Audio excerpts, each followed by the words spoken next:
నమస్కారం, వార్తలకు స్వాగతం. ముందుగా ముఖ్యాంశాలు. జార్ఖండ్ వ్యవస్థాపక దినోత్సవం, రజతోత్సవం సందర్భంగా ఆ రాష్ట్ర ప్రజలకు శుభాకాంక్షలు తెలిపిన రాష్ట్రపతి ద్రౌపది ముర్ము.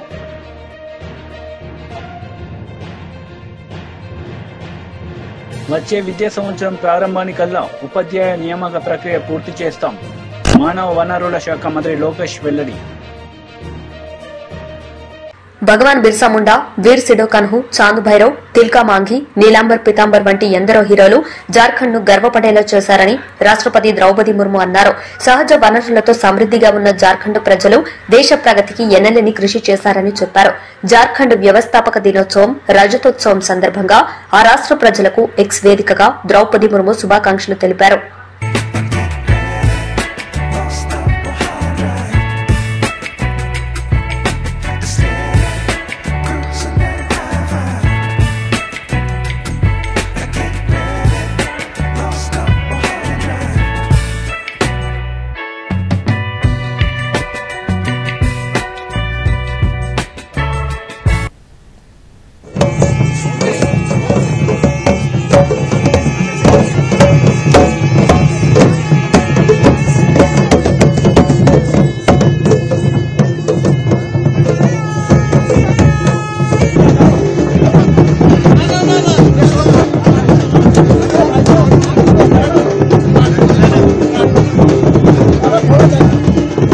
వచ్చే విద్యా సంవత్సరం ప్రారంభానికల్లా ఉపాధ్యాయ నియామక ప్రక్రియ పూర్తి చేస్తామని మానవ వనరుల శాఖ మంత్రి లోకేష్ వెల్లడించారు. అసెంబ్లీ ప్రశ్నోత్తరాల్లో డీఎస్సీపై సభ్యులు అడిగిన ప్రశ్నకు ఆయన సమాధానమిచ్చారు. ఉపాధ్యాయులకు బోధనేతర విధులేవి ఉండబోమని, వైసీపీ హయాంలో వారిపై పెట్టిన అక్రమ కేసులను ఎత్తేస్తామని లోకేష్ చెప్పారు. 49 నియోజకవర్గాలు ఒక్క డిగ్రీ కళాశాల కూడా లేదు అధ్యక్ష. 91 నియోజకవర్గాలు కనీసం ఒకటి ఉంది అధ్యక్ష. 27 నియోజకవర్గాల్లో 2 ఉన్నాయి అధ్యక్ష. 8 నియోజకవర్గాల్లో 3 గవర్నమెంట్ డిగ్రీ కళాశాలలు ఉన్నాయి అధ్యక్ష. జనరల్ ప్రాక్టీస్ ఏంటంటే 20 కిలోమీటర్లు, 20 నుంచి 30 కిలోమీటర్లు కనీసం డిస్టెన్స్ ఉండాలి ఒక డిగ్రీ కళాశాల నుంచి. ఒక డిగ్రీ కళాశాల నామ్గా పెట్టుకుని మనం వెళ్తున్నాం అధ్యక్ష. ప్రధానంగా పెద్దలు అన్నట్టు భీమిలికి వచ్చే గల 2 డిగ్రీ కళాశాలలు ఉన్నాయి అధ్యక్ష. దాంట్లో మన భీమినిపట్నం డిగ్రీ కళాశాలలో అడ్మిషన్ రేట్ 73% ఉంది. నగరపు వలసలో వచ్చేసి కేవలం 36% ఉంది అధ్యక్ష. ఇది ప్రధానమైన కన్సర్న్. నేను ఎందుకు చెప్తున్నానంటే అధ్యక్ష, ఇక్కడనే కాదు ఆంధ్ర రాష్ట్ర వ్యాప్తంగా కూడా చూస్తే డిగ్రీ కళాశాలలో అడ్మిషన్స్ రేట్ యావరేజ్గా 50% కూడా దాటట్లేదు. అదే ఐటీఐలకు వచ్చే గల పెద్ద ఎత్తున ఒక డిమాండ్ అనేది ఉంటుంది, కానీ డిగ్రీకి వచ్చే గల డిమాండ్ అనేది లేకుండా పోయింది. దానికి మీరు అన్నట్టు భవనాలు లేకపోతే ఒక కారణం, ఇంకో కారణం ఫ్యాకల్టీ లేకపోతాం, మూడోది 2 ఉంటే క్వాలిటీ ఆఫ్ మీడియం కరెక్ట్గా లేకపోతాం. ఇక్కడ ఎవరైతే చదువుకుంటున్నారో వాళ్ళ తర్వాత ఉద్యోగాలు ఉపాధికి వెళ్ళినప్పుడు సరిగా రికగ్నైజ్ కాకపోవడం వల్ల కొంత ఇబ్బందులు అనేది ఎదుర్కొంటాం జరుగుతుంది. సో ఇది ఎట్లా ఇండస్ట్రీ ఫోకస్డ్గా, ఇండస్ట్రీ సెంట్రిక్గా ఎలా చేయాలనే లక్ష్యంగా మన ప్రభుత్వం పనిచేస్తుందని గౌరవ సభ్యులకు తెలుపుతున్న అధ్యక్ష. గవర్నమెంట్ జూనియర్ కళాశాలకు వచ్చే గల మధురవాడలో ఆల్రెడీ ఒక ఉంది అధ్యక్ష. కళాశాల ఫస్ట్ ఇయర్ 128 మంది విద్యార్థులు ఉన్నారు. సెకండ్ ఇయర్ 84, 2 కలిపితే 212 మంది విద్యార్థులు ఉన్నారు అధ్యక్ష. ఇంకోటి వచ్చేది పద్మనాభం దగ్గర హై స్కూల్ ప్లస్ అధ్యక్ష, స్ట్రెంత్ 34 ఉంది అధ్యక్ష. దాన్ని కూడా నేను ఎక్స్ప్లెయిన్ చేస్తాను. దగ్గర వలసకొచ్చి గల స్ట్రెంత్ అక్కడ లేకపోయినా, జూనియర్ కళాశాల అక్కడ లేకపోయినా భీమునిపట్నం దగ్గర ఉంది కనుక, అది 5 కిలోమీటర్ల దూరం కనుక అక్కడ 709 మంది విద్యార్థులు ఉన్నారు. General first year 167, general second year 139, vocational first year 208, vocational second year 175 మంది ఉన్నారు అధ్యక్ష. సో దగ్గర వలస దగ్గర నుంచి చూస్తే 450 మంది విద్యార్థులు అక్కడికి వెళ్తున్నారు అధ్యక్ష. సో ఇది ఎందుకు చెప్తున్నానంటే, ప్రధానంగా గత ప్రభుత్వం హై స్కూల్ ప్లస్ అని తీసుకొచ్చారు అధ్యక్ష. అంటే 11th 12th కూడా హై స్కూల్లోనే ఉంటుందని చెప్పారు అధ్యక్ష. కానీ ఇంటర్మీడియట్ ఎడ్యుకేషన్, ప్రత్యేకంగా మన రాష్ట్రంలో ఇంటర్మీడియట్ ఎడ్యుకేషన్కి స్కూల్ ఎడ్యుకేషన్ చాలా తేడా ఉంటుంది అధ్యక్ష. అది వాళ్ళు గమనించకుండా, సరైన స్టాఫింగ్ ఇవ్వకుండా ఈ సంస్కరణ తీసుకొచ్చిన దానివల్ల మీరు చూస్తే కేవలం 34 మంది విద్యార్థులు ఉన్నారు. దానికోసం మేము చాలా సీరియస్గా బోర్డ్ ఆఫ్ ఇంటర్మీడియట్ ఎడ్యుకేషన్ మేము చాలా రిఫార్మ్స్ కూడా తీసుకొస్తున్నాం అధ్యక్ష. మీరు చూస్తే గత ప్రభుత్వం టెక్స్ట్ బుక్స్ కూడా ఇవ్వలేదు అధ్యక్ష. ఇంటర్మీడియట్ విద్యార్థులకు గత ప్రభుత్వం టెక్స్ట్ బుక్స్ కూడా ఇవ్వలేదు అధ్యక్ష. నేను మంత్రి అయిన తర్వాత తొలి నిర్ణయం తీసుకుని టెక్స్ట్ బుక్స్ ఇవ్వాలని నిర్ణయం తీసుకున్నాం. అంతేకాకుండా టీచింగ్ ని బలోపేతం చేయాలి, విద్యార్థుల్ని అసెస్ చేయాలి, ఏబిసి కేటగిరీ కింద అసెస్ చేసి ఏ విద్యార్థులకైతే అడిషనల్ సప్లిమెంటేషన్ అవసరం ఉందో వాళ్ళకి మెరుగైన బ్రిడ్జ్ కోర్సులు ఏర్పాటు చేసి వాళ్ళని ఎట్లా ఇంప్రూవ్ చేయాలని దానిపైన కూడా మేము వర్కౌట్ చేస్తున్నాం అధ్యక్ష. మీరు చూస్తే అధ్యక్ష, మన ప్రభుత్వం వచ్చిన తర్వాత బోర్డ్ ఆఫ్ ఇంటర్మీడియట్ అంటే మన గవర్నమెంట్ జూనియర్ కళాశాలలో 15,000 మంది విద్యార్థుల అడ్మిషన్స్ పెరిగింది అధ్యక్ష. గర్వంగా చెప్తున్నా 10% మన అడ్మిషన్స్ ఒకే సంవత్సరంలో పెంచడం జరిగింది అధ్యక్ష. నా పక్కనే గౌరవ మంత్రివర్యులు నారాయణ గారు కూర్చున్నారు. నారాయణ గారితో పోటీ పడే విధంగా అంటే వాళ్ళ సంస్థలతో పోటీ పడే విధంగా మేము ప్రభుత్వ ఇంటర్మీడియట్ కాలేజీని మనం తీర్చిదిద్దాలి, జూనియర్ కళాశాలని తీర్చిదిద్దాలి లక్ష్యంతో మేము పనిచేస్తున్నాం. మేము వాస్తవంగా మేము కూడా నేర్చుకుంటున్నాం. బెస్ట్ ప్రాక్టీసెస్ మార్కెట్లో ఏంటి, గైడ్స్ ఏంటి. ఇన్ఫాక్ట్ మంత్రి గారిని స్వయంగా నేను అడుగుతాం జరిగింది, మీరు ఇన్పుట్లు ఇవ్వండి, మేము మోడర్నైజ్ చేయాలనుకుంటున్నాం, సరైన మెటీరియల్ ఇవ్వాలనుకుంటున్నాం. అంటే గౌరవ మంత్రి గారు కూడా నిన్న మాకు ఒక వర్క్ షాప్ పెడితే గౌరవ మంత్రి గారు ముఖ్య అతిథిగా వచ్చి కొన్ని సలహాలు సూచనలు కూడా మాకు ఇష్టం జరిగింది. ప్రధానంగా ఇంటర్కి వచ్చి గల కేవలం 2 సంవత్సరాలే కాదు, 9వ తరగతి నుంచి మీరు కార్యక్రమం మొదలు పెడితే బాగుంటుందని గౌరవ మంత్రి గారు కూడా నన్ను కోరటం జరిగింది. అంటే ఓరియంటేషన్ ట్రైనింగ్ చేస్తే బాగుంటుందని కోరటం జరిగింది. అందుకే అధ్యక్ష, commissioner school education, commissioner intermediate education ఇద్దరిని కూర్చుని హ్యాండ్ ఆఫ్ ఎలా జరగాలి, ఎప్పటి నుంచి మొదలు పెట్టాలి, ఎలాంటి మెటీరియల్ కావాలి, ఎలాంటి గైడ్స్ కావాలి అనే దానిపైన క్షుణ్ణంగా మేము చర్చిస్తున్నాం. దాన్ని త్వరలోనే మేము అమలు చేస్తామని ఈ సభాముఖం మీకు హామీ ఇస్తున్నాను అధ్యక్ష. మన గంటా శ్రీనివాస్ గారు చెప్పినట్లు బిల్డింగ్స్, ఫ్యాకల్టీ, అదేవిధంగా రెసిడెన్షియల్ కళాశాల ద్వారా స్పీకర్ గారు కూడా నా దృష్టికి తీసుకొచ్చారు. దాన్ని చాలా సీరియస్ గా తీసుకుంటున్నాం అధ్యక్ష. నా ఆలోచన ఏంటంటే ఒక డాష్ బోర్డ్ ఏర్పాటు చేసి స్కూల్స్ అన్ని ఒక ర్యాంకింగ్ మెకానిజం పెడదామని. ఏ కేటగిరీ స్కూల్స్ ఏంటి, B category, C category, D category schools ఏంటి. సో డి కేటగిరీ స్కూల్స్ ని సి కేటగిరీ తీసుకురావాలి, సి కేటగిరీ స్కూల్స్ ని బి కేటగిరీ తీసుకురావాలి. ఇన్ఫ్రాస్ట్రక్చర్ ఒక భాగం అవుతే ఉపాధ్యాయులు అంటే ఎంతమంది ఉపాధ్యాయులు ఉన్నారు అది 2 భాగం, 3 భాగం అవుట్కమ్ ఏంటి అంటే ఫండమెంటల్ లెర్నింగ్ అవుట్కమ్స్ ఎంతవరకు ఉన్నాయి, పిల్లలు ఎంతవరకు పర్ఫామ్ చేయగలుగుతున్నారు, దానిపైన కూడా క్షుణ్ణంగా మేము అది టెస్ట్ కూడా ఏర్పాటు చేసి అది ట్రాన్స్పరెంట్ గా అటు పక్కన ఉపాధ్యాయులకి ఇంకో పక్కన విద్యార్థులు తల్లిదండ్రులు కూడా తెలియజేయాలని లక్ష్యంతో మేము పనిచేస్తున్నాం అధ్యక్ష. ఈ సభాముఖంగా గౌరవ సభ్యులు కూడా నేను కోరుతున్నా అధ్యక్ష, డిసెంబర్ మొదటి వారంలో మెగా పీటీఎం ఏర్పాటు చేస్తున్నాం.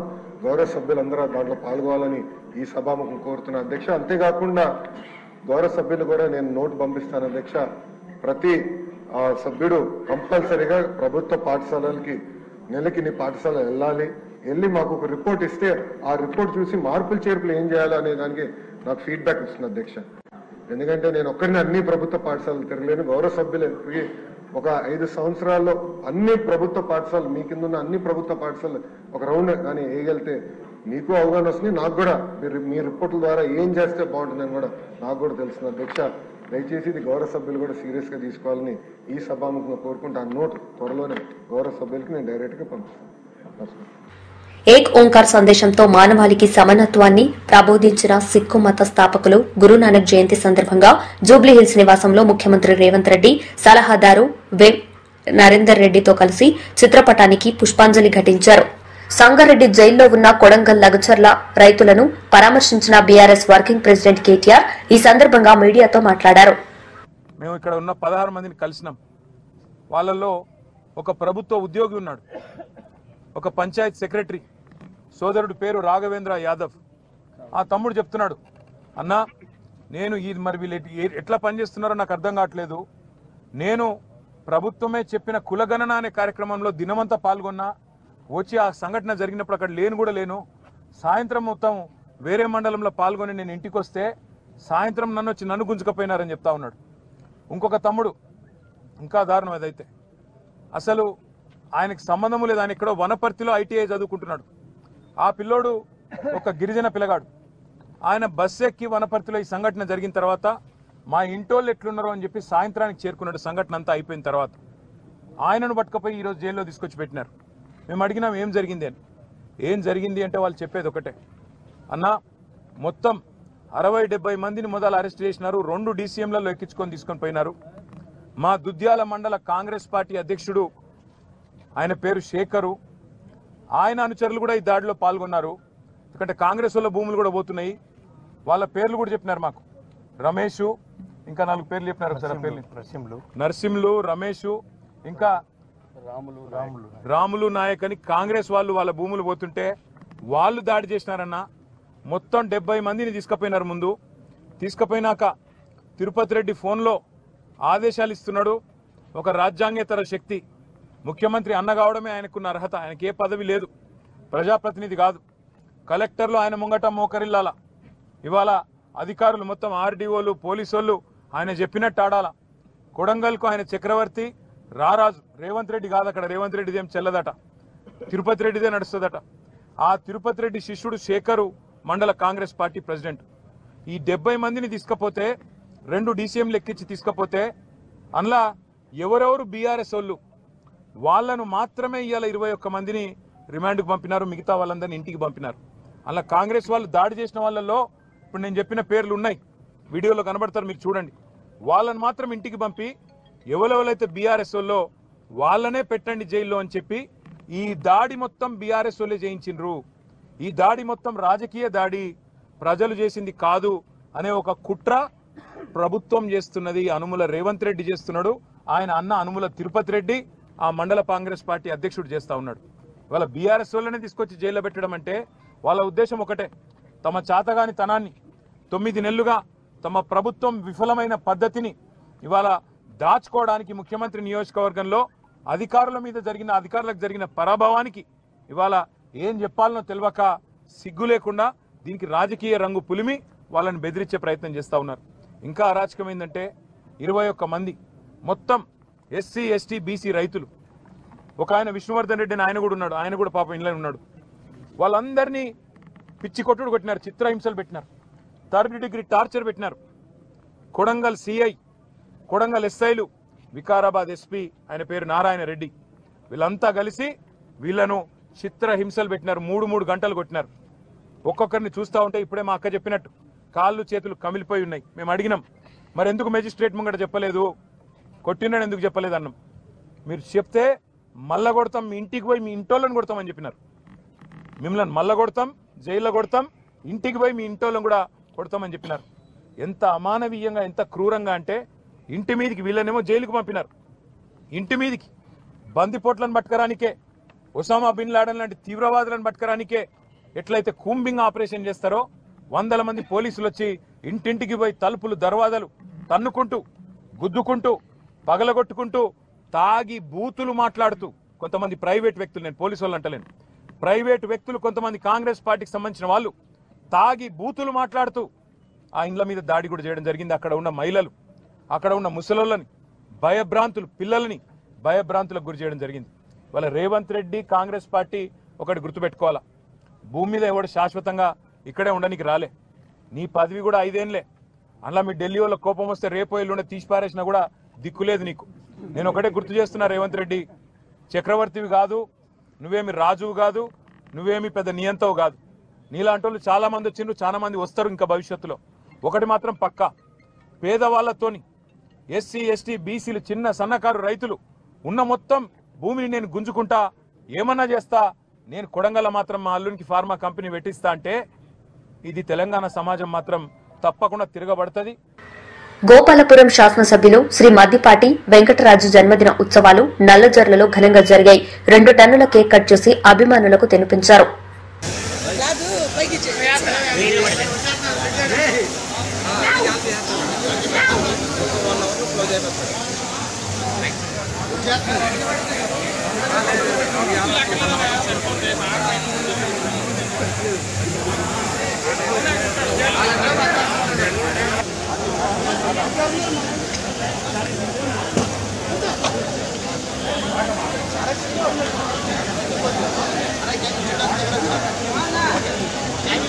జై మద్దిపాటి!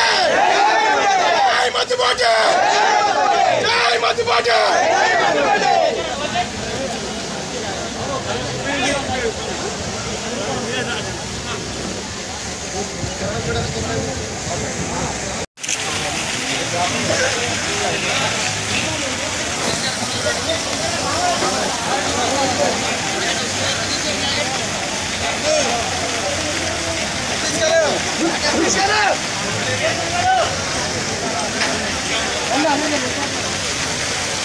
హైదరాబాద్ లో కర్మన్ ఘాట్ ధ్యానాంజనేయ ఆలయంలో మంత్రి పొన్నం పూజలు నిర్వహించారు. కార్తీక పౌర్ణమి సందర్భంగా ధ్యానాంజనేయ స్వామిని దర్శించుకున్న మంత్రి పొన్నం ప్రభాకర్ మీడియాతో మాట్లాడారు. ప్రాతినిధ్యం వహించారు, మంత్రిగా పనిచేశారు. నేను కూడా ప్రత్యేకించి కోరతా, నో పాలిటిక్స్, నో రాజకీయం. ఇక్కడ అభివృద్ధికి సంబంధించి ప్రజల అవసరానికి అనుగుణంగా పనిచేయాలన్న ఆలోచనతో మేము ఉన్నాం. దానికి సంబంధం లేదు. అందరు ఇచ్చిరామా 30% మనమే అనుకుంటున్నాం తప్ప ఇవ్వలే. కొంత రాజకీయ పరంగా కుట్ర చేసేవాళ్ళు ఇటువంటి అపోహ క్రియేట్ చేస్తారు. నేను ప్రాక్టికల్ గా చాలా ఇండ్లు తిరిగిన, చాలా మంది మిత్రులకు ఫోన్ చేసిన, చాలా సంఘాలతో మాట్లాడినా, ఎమ్యూనరేటర్ సమాచార సేకరణ కొత్తున్న అధికారులతో కూడా మాట్లాడినా వాళ్ళందరూ కూడా చాలా మంచి రెస్పాన్స్ ఉంది. ఎక్కడో ఇబ్బంది లేదు. నేను మరొక్కసారి కోరుతా ఉన్నా, మీ ఇంటికి రాకముందే ఏదో ప్రశ్నలనే అనుమానపడి లేదా అది పోతుంది కావచ్చు. ఏ పథకము కట్టు కాదు. నూతనంగా పథకాలు వస్తాయి, నూతనంగా ప్రజలకు న్యాయం జరుగుతుంది. అర్హత కలిగిన వాళ్ళందరూ కూడా ఇంకా కొత్తగా లాభం చేసే ప్రయత్నం చేస్తాం. సమాచారం గోప్యంగా ఉంటది.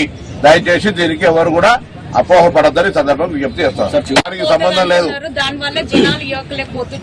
అందరు ఇచ్చిరామా 30% మనమే అనుకుంటున్నాం తప్ప ఇవ్వలే. కొంత రాజకీయ పరంగా కుట్ర చేసేవాళ్ళు ఇటువంటి అపోహ క్రియేట్ చేస్తారు. నేను ప్రాక్టికల్ గా చాలా ఇండ్లు తిరిగిన, చాలా మంది మిత్రులకు ఫోన్ చేసిన, చాలా సంఘాలతో మాట్లాడినా, ఎమ్యూనరేటర్ సమాచార సేకరణ కొత్తున్న అధికారులతో కూడా మాట్లాడినా వాళ్ళందరూ కూడా చాలా మంచి రెస్పాన్స్ ఉంది. ఎక్కడో ఇబ్బంది లేదు. నేను మరొక్కసారి కోరుతా ఉన్నా, మీ ఇంటికి రాకముందే ఏదో ప్రశ్నలనే అనుమానపడి లేదా అది పోతుంది కావచ్చు. ఏ పథకము కట్టు కాదు. నూతనంగా పథకాలు వస్తాయి, నూతనంగా ప్రజలకు న్యాయం జరుగుతుంది. అర్హత కలిగిన వాళ్ళందరూ కూడా ఇంకా కొత్తగా లాభం చేసే ప్రయత్నం చేస్తాం. సమాచారం గోప్యంగా ఉంటది. దయచేసి దీనికి ఎవరు కూడా అపోహపడద్దని సందర్భం విజ్ఞప్తి చేస్తాం. తప్పకుండా చెప్తాం. కేసీఆర్ దారిలోనే రేవంత్ రెడ్డి ప్రభుత్వం కూడా కొనసాగుతుంది. అనుకుంటున్నాం, వేరే వాళ్ళని అనుకుంటున్నాం. ఏం లేదు. చాలా ప్రజలు తప్పకుండా నియంతృత్వం నుంచి ప్రజాస్వామ్యంకు వచ్చి ప్రజాస్వామ్య పద్ధతి నడుస్తుంది. ప్రజాస్వామ్యం నడవంగా కూడా ఇష్టం లేని వాళ్ళు ఉంటే వాళ్ళకి నడుస్తుంది. ఎందుకంటే మీకు ఒక మాట చెప్తా, మల్లన్న సాగర్ లో ఉద్యమం జరిగేటప్పుడు మహిళలను చూడకుండా ప్రజల్ని కొట్టిండ్రు. కానీ ఏ ఒక్క పౌరుడు ఆ పౌరుణ్ణి మేము రెచ్చగొట్టి ప్రపంచ ప్రఖ్యాతిగాంచిన అలెగ్రో మైక్రో సిస్టమ్ కంపెనీ రాష్ట్రానికి రావడం సంతోషకరమని ఐటీ శాఖ మంత్రి దుద్దిళ్ల శ్రీధర్ బాబు అన్నారు. ప్రభుత్వ ప్రోత్సాహం వల్ల అంతర్జాతీయ కంపెనీలు రాష్ట్రంలో పెట్టుబడులు పెట్టేందుకు ముందుకు వస్తున్నాయన్నారు. రాష్ట్రంలో ఈవీ సెమీ కండక్టర్లకు సంబంధించి R&D సెంటర్ను కంపెనీ ఏర్పాటు చేయనున్నట్లు వెల్లడించారు. సంస్థ ద్వారా ముందుగా 500 మందికి ఉద్యోగావకాశాలు లభిస్తాయన్నారు. To the Allegro Microsystems, who made a decision to put up their R&D center in Hyderabad. This R&D center primarily will be employing about nearly 500 people in their center. And about Allegro Microsystem, the CEO, Mr. Vinit Narwal-Wala, is the CEO. Will come here. He would like to try to share his company's profile, but this is a big global company which are into microsystems, which they are into EVs. They have a huge presence in EV manufacturing components, and they are also trying to see and explore their existence and their market in the semiconductors arena. And they have seen much market is available in India, especially in Hyderabad, and that is the reason that they have, shared with us. And on behalf of our government, on behalf of our industry department, we gave all the assurance that we will be supporting this R&D center of Allegro Microsystem. On this occasion, I would like to congratulate and thank Allegro Microsystem for showing the confidence on the state of Telangana, on our government, and I wish you all the best and good luck. Now I would like to I request Mr. Vinit Ji, who is the CEO of Allegro Micro System, to say a few words. Employees and pensioners wing రాష్ట్ర అధ్యక్షులు నలమరు Chandrasekhar Reddy press meet నిర్వహించారు. ఈ సందర్భంగా పలు అంశాలపై ఆయన మాట్లాడారు. మరి టీచర్ ఉద్యోగాలన్నీ కూడా డిసెంబర్ లోపల మేము కంప్లీట్ చేస్తాము అని చెప్పారు. కానీ అలాంటి దాఖలాలు ఎక్కడా కనపట్లా. మరి ఎప్పుడు కంప్లీట్ చేస్తారు? ఇంతవరకు డిఎస్సి నోటిఫికేషన్ షెడ్యూల్ కూడా ప్రకటించలేదు. ఈ రోజున మరి ఎవరైతే నిరుద్యోగులు ఉన్నారో వాళ్ళంతా కూడా ఎదురు చూస్తున్నారు అని చెప్పేసి కూడా నేను తెలియజేస్తున్నా. కాబట్టి డిఎస్సి నోటిఫికేషన్ షెడ్యూల్ను కూడా వెంటనే ప్రకటించాలి అని చెప్పేసి కూడా నేను ప్రభుత్వాన్ని ఈ సందర్భంగా కోరుకుంటున్నాను. అదేవిధంగా మరి ప్రభుత్వ ఉద్యోగస్తులందరూ కూడా వాళ్ళు పనిచేస్తున్నటువంటి ప్లేస్లలో వాళ్ళకి ఇళ్ల స్థలాలు మంజూరు చేస్తాము అని చెప్పేసి కూడా ఈనాడు ఉన్నటువంటి ముఖ్యమంత్రి గారు ఇంతకుముందు చాలా దఫాలుగా తెలియజేశారు. మరి చిన్న తరగతి ఉద్యోగస్తులు మరి వాళ్ళు ఇల్లు కట్టుకోవాలంటే చాలా కష్టంగా ఉంది. కాబట్టి ప్రభుత్వం తరఫు నుంచి ప్రతి ఉద్యోగి కూడా వాళ్ళు పనిచేసేటువంటి ప్రాంతాలలో మరి ఇంటి స్థలాలను కేటాయించాలి అని చెప్పేసి కూడా నేను ఈ సందర్భంగా మరి టీడీపీ కూటమి ప్రభుత్వాన్ని కోరుకుంటూ ఉన్నాను. అదేవిధంగా మరి రాష్ట్రంలో దాదాపు మరి 3,80,000 మంది పెన్షనర్స్ ఉన్నారు. వాళ్ళందరికీ కూడా మరి అడిషనల్ క్వాంటమ్ ఆఫ్ పెన్షన్ 70 ఏళ్లకి దాటిన వాళ్ళకి 10% గాను, మరి 75 సంవత్సరాలు వయసు దాటినటువంటి వాళ్ళకి మరి 15% గాను ఇమ్మీడియట్గా మరి మంజూరు చేయాలి అని చెప్పేసి కూడా నేను ఈ సందర్భంగా ప్రభుత్వాన్ని కోరుతున్నారు. అదేవిధంగా మరి ఏదైతే ఉద్యోగస్తులు రిటైర్ అయ్యేటప్పుడు 40% ఆఫ్ ది బేసిక్ పే ఆ యొక్క కమిటేషన్ చేస్తారు. కమిటేషన్ చేసిన తర్వాత మరి ప్రభుత్వం 15 సంవత్సరాల తర్వాత ఫుల్ పెన్షన్ వస్తూ ఉంది.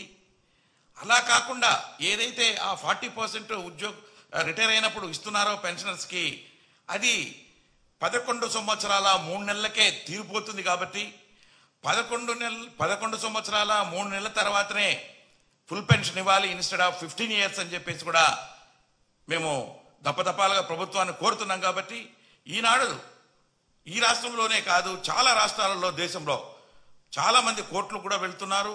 వాళ్ళందరికీ కూడా కోర్టులో ఆర్డర్స్ ఇస్తూ ఉన్నారు.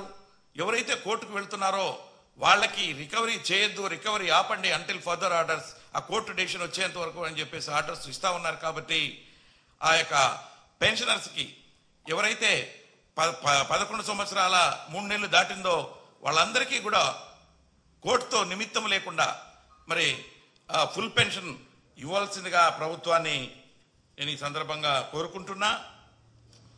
అదేవిధంగా మరి ఎంతో మంది ప్రాణాలకు కూడా లెక్క చేయకుండా ఇక వైజాగ్లో స్టీల్ని స్థాపించేదానికి పోరాడి సాధించుకున్నారు. ఈ వార్తలు ఇంతటితో సమాప్తం. తిరిగి ప్రసారమయ్యే వార్తల్లో మళ్లీ కలుద్దాం. అంతవరకు సెలవు. నమస్తే. జార్ఖండ్ వ్యవస్థాపక దినోత్సవం రజతోత్సవం సందర్భంగా ఆ రాష్ట్ర ప్రజలకు శుభాకాంక్షలు తెలిపిన రాష్ట్రపతి ద్రౌపది ముర్ము.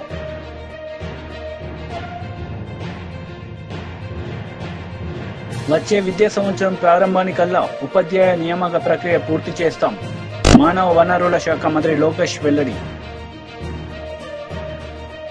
వార్తలు ముగించే ముందు ముఖ్యాంశాలు మరోసారి.